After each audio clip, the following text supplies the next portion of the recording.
बच्चों, स्वागत है आपका अपने स्टूडेंट साथी यूट्यूब चैनल में। आज हम लोग एक नया सीरीज स्टार्ट कर रहे हैं।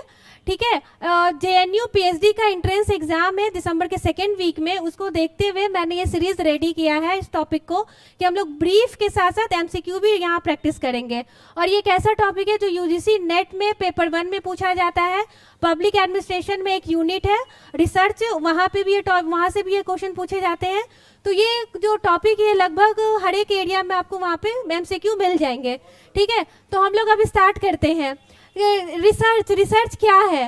तो री प्लस सर्च। ठीक है, मतलब हम लोग सर्च किया हुआ उसमें फिर से हम लोग काम कर रहे हैं। तो हम लोग डेफिनेशन देखें, the term research comprises of 2 word namely re plus search. ठीक है, री का मतलब अगेन और सर्च मतलब क्या हो गया? फाइंड आउट, जो हम लोग उसमें कुछ नया खोजते हैं। According to advance learner dictionary, research is a careful investigation और inquiry specially to search for new fact in any branch of knowledge. ठीक है, किसी भी ब्रांच में, चाहे वो कोई भी सब्जेक्ट हो, physics, chemistry, math, bio, geography, in fact political, सब कुछ सारे एरिया में हम लोग इसे देखते हैं।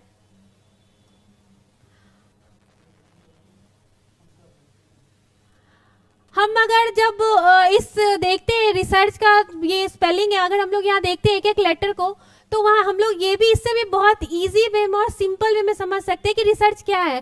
तो रेशनल वे ऑफ थिंकिंग, ठीक है, रेशनल होना चाहिए, एक्सपर्ट होना चाहिए, exhaustive, search and solution, exactness, analysis, हमें एनालाइज करना रहता है जब रिसर्च करते हैं। तो relationship of fact, critical observation, जब भी हम ऑब्जर्व करते हैं तो उसे काफ़ी ध्यानपूर्वक और काफ़ी बारीकी से, और कंस्ट्रक्टिव वर्क जो काफ़ी इंपॉर्टेंट है कि हमारा कोई भी जो रिसर्च हो, जरूरी नहीं है कि वो हमें उससे हमेशा बेनिफिट मिले, हमें उसके साइड इफेक्ट भी देखने पड़ते हैं। ठीक है, तो हमें ये ध्यान रखना चाहिए कि जब भी हम रिसर्च करें तो हमेशा वो कंस्ट्रक्टिव हो। और एच और ऑनेस्टी प्लस हार्ड वर्क, जब भी रिसर्च करते हैं तो हमारा हार्ड वर्क तो होगा ही, और हमें ईमानदारी रखनी चाहिए जिससे कि हम कहीं कॉपी पेस्ट ना करें। अगर हम ऐसा करते हैं तो हमारा पेपर रिजेक्ट भी हो सकता है। तो अब हमने देख लिया ब्रीफ में कि रिसर्च क्या है, और इसके हम रिलेटेड अब हम लोग कुछ MCQ सॉल्व करेंगे जो काफ़ी बेसिक्स है। ठीक है, रिसर्च क्या है अगर हम लोग देखें तो कि a purposeful systematic activity conduct for purely academic purpose, conduct to answer question about practical issue, random unplanned process of discovery. तो रिसर्च तो कभी अनप्लान्ड होगा नहीं क्योंकि आप हमेशा प्लान करोगे। ठीक है, conduct of answer question about practical issue, जरूरी नहीं है कि जो प्रैक्टिकल हो हम उसी को करेंगे। Conduct for purely academic purpose, ऐसा नहीं है कि एकेडमिक, हम अपने social life, economic life, political life, सब जगह हम लोग रिसर्च करते हैं। ठीक है, तो क्वेश्चन के अकॉर्डिंग हमारा आंसर ये होगा कि पर्पसफुल सिस्टमेटिक एक्टिविटी होगा। ठीक है, question number 2, all goods research aim at, जब भी हम रिसर्च करते हैं तो उसका एक एम होता है, एक पर्पस होता है। तो क्या होता है? बेटरमेंट ऑफ सोसाइटी, क्या हम सोसाइटी के बेटरमेंट के लिए रिसर्च करते हैं? Developing generalization theories principles, solving routine problem, ऐसा तो नहीं है रिसर्च जब करते हैं तो सॉल्व करते हैं रूटीन प्रॉब्लम को, ये तो बिल्कुल ही गलत है, ये तो होगा भी नहीं। तो यहाँ हम लोग देख सकते हैं कि ये हो, सेकंड आंसर नंबर बी होगा। क्या करते हैं हम लोग? जनरलाइज करते हैं उसको, तो वहाँ थ्योरी देते हैं, वहाँ प्रिंसिपल्स होते हैं। अगर हम जनरलाइजेशन का देखें, इस टर्म को डिफाइन करें, तो research finding can be apply to a large population. ठीक है, जनरल वर्ड का मतलब ये होता है कि जनरल है, वो सभी के लिए है। तो हमारा जो रिसर्च हो वो ज़्यादा से ज़्यादा लोग उसे यूज कर सके, उन्हें बेनिफिट मिले। Question number 3, the idea that knowledge come from experience, तो यहाँ पर क्या होगा? रैशनलिज्म, डिडक्टिव रीजनिंग, लॉजिक और एम्पेरिसिज्म। एम्पेरिसिज्म के हम लोग देख सकते हैं कि ये क्या होता है? ये रियल लाइफ एक्सपीरियंस इस मीनिंग हुआ। ठीक है, लॉजिक तो आपको पता होगा, लॉजिक है। और रैशनलिज्म का मतलब होता है लॉजिक प्लस रीजन।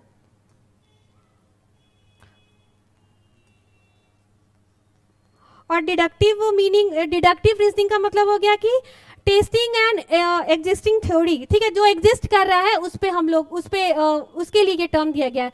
तो अकॉर्डिंग टू क्वेश्चन आंसर होगा एम्पेरिसिज्म। एम्पेरिसिज्म क्या होगा कि deal with real experience. Rationalism का भी यहाँ दिया हुआ है लॉजिक प्लस रीजंस। डिडक्टिव दिया हुआ है aim testing and existing theory. ठीक है, हम सारे टर्म को एक्सप्लेन करते हुए चल रहे हैं।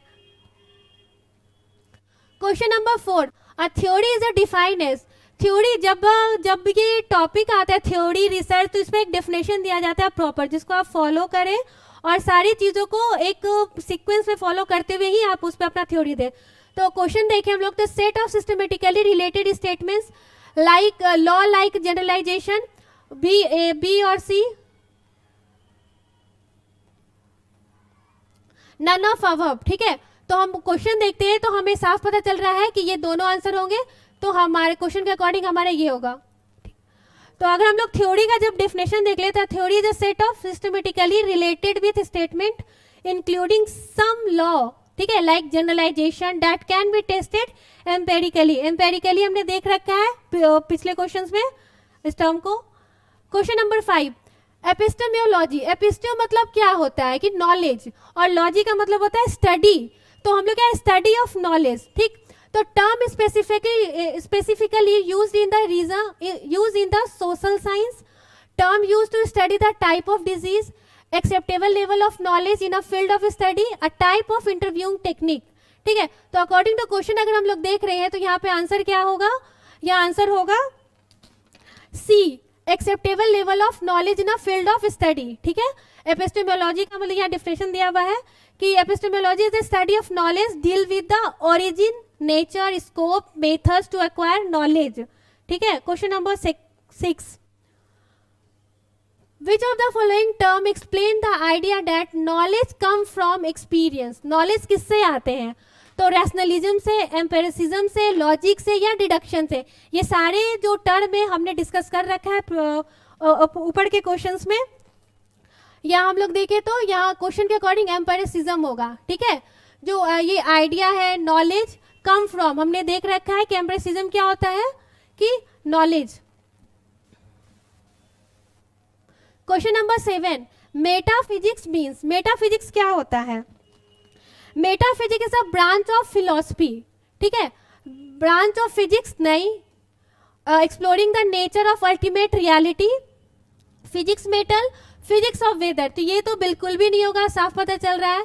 According to question answer is B होगा कि nature of ultimate reality. Metaphysics is a branch of philosophy that deal with abstract concept such as a knowing time, space. It connect with the epistemology. ठीक है, question number 8, which of the following option are the main task of research in a modern society?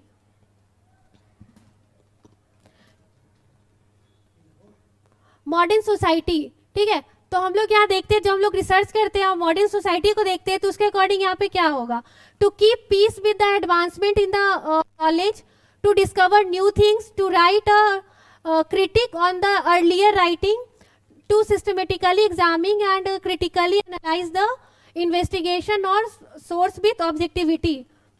तो हम लोग question देखें तो उसके according ये हो सकता है हमारा आंसर।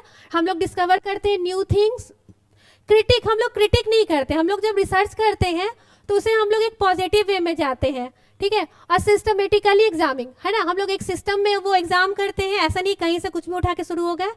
तो क्वेश्चंस के अकॉर्डिंग आंसर होगा D, B, A. Question number 9, what is the position held by a positive as far as acquiring knowledge is concerned. ठीक है, क्वेश्चन हम लोग देख रहे हैं तो क्या हुआ कि position held bye positivism, a general positivism attitude towards research. Scientific research should be based on a value free empirical observation. Exact knowledge can be acquired from the society, या फिर कोई भी नहीं होगा।